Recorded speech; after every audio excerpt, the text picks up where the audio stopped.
دنیا میں آیا ہے اس نے مرنا ضرور ہے۔ اب قرآن پاک پڑھ کے دیکھیں، وَلَقَدْ كَرَّمْنَا بَنِي آدم، اللہ نے فرمایا میں نے آدم کی اولاد کے سر پر عزت کا تاج پہنایا ہے۔ ایک بات قاری صاحب ادھر پہنایا ہے بنی آدم کے سر پر، ایک بات۔ پھر قرآن پڑھیں، آخری پارہ پڑھیں، وَالتِّينِ وَالزَّيْتُونِ وَطُورِ سِينِينَ وَهَٰذَا الْبَلَدِ الْأَمِينَ، قسمیں اٹھائی ہیں اللہ پاک نے، تین کی قسم، زیتون کی قسم، یہ ساری قسمیں اٹھا کے آخر پہ کیا فرمایا؟ لَقَدْ خَلَقْنَا الْإِنسَانَ فِي أَحْسَنِ تَقْوِيمٍ، میں نے انسان کو حسین بنایا، انسان کو سونا بنایا، حسین بنایا۔ پہلا پارہ پڑھ کے دیکھیں، وَإِذْ قَالَ رَبُّكَ لِلْمَلَائِكَةِ إِنِّي جَاعِلٌ فِي الْأَرْضِ خلیفہ، آدم علیہ السلام کون تھے؟ انسان تھے۔ تجھے اللہ نے فرشتوں سے مشورے کر کے بنایا ہے، فرشتے روکتے رہے، لیکن پھر بھی رب نے فرمایا جو میں جانتا ہوں وہ تم نہیں جانتے۔ اتنی ریجوں سے رب نے تخلیق فرمایا۔ اب میرا سوال ہے، مولا اتنی ریجوں سے بنا کے، اتنا سونا بنا کے، عزتوں کا تاج پہنا کے، پھر مٹی کے حوالے کیوں کر دیا؟ پھر اسی کو حکم دے دیا کہ جب اس کا دم نکل جائے اٹھاؤ اسے کندھوں پہ، جنازہ ادا کرو اور مٹی کے حوالے کر کے آؤ۔ ادھر کہتا ہے میں نے بہت حسین بنایا، میں نے بڑا مقام عطا فرمایا، بڑا مرتبہ عطا فرمایا، بہت کچھ عطا فرمایا۔ پھر یہ بھی فرما دیا کہ اسے مٹی کے سپرد بھی کر دو۔ کیا مولا اسی کے لیے بنایا تھا؟ مولا اسی کے لیے بنایا تھا؟ تو اس حقیقت کو سمجھنے کے لیے پھر اللہ کا قرآن پڑھیں۔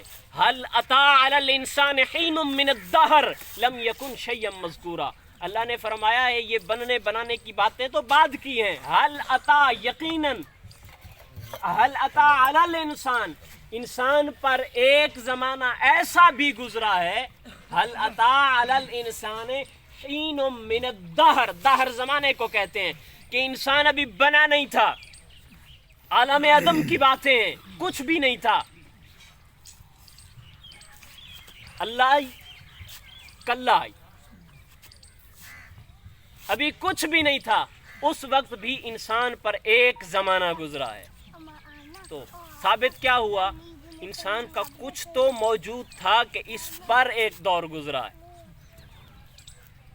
پھر اسی حقیقت کو سمجھنے کے لیے مصطفیٰ کریم علیہ السلام کا فرمان پڑھیں۔ میرے کریم آقا نے فرمایا الموت تحفۃ المومن،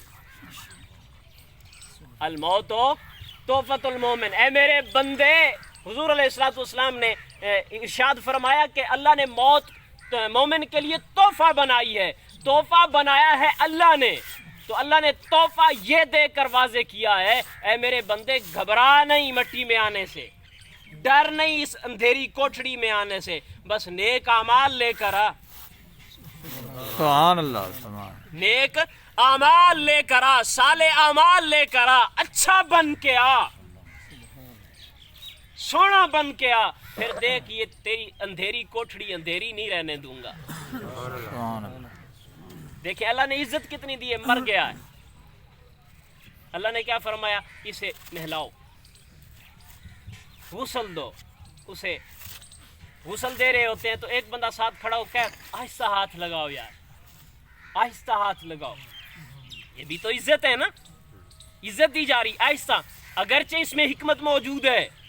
ضحاک سے روایت ہے، امی عائشہ صدیقہ طیبہ طاہرہ فرماتی ہیں کہ مصطفیٰ کریم علیہ السلام نے ارشاد فرمایا جس وقت میت کو غسل دیا جاتا ہے، تختے پر لٹایا جاتا ہے، تو انگوٹھی نکالنے والا انگوٹھی نکالتا ہے، پگڑی اتارنے والا پگڑی اتارتا ہے، لباس اتارنے والا لباس اتارتا ہے، تو میت چیخ چیخ کر کہتی ہے او مجھے نہلانے والے ذرا نرمی سے کام لے، ابھی تک ملک الموت کے پنجے کی تکلیف میرے جسم سے دور نہیں گئی، ابھی تک ملک الموت کے پنجے کی تکلیف میرے جسم سے، اگرچہ اس میں حکمت پنہا ہے لیکن عزت بھی تو ہے نا، عزت بھی تو دی جا رہی ہے، قریب قریب ہوا ہیں بھائی۔ بہرحال آخری دو باتیں کر کے بات ختم کرتا ہوں۔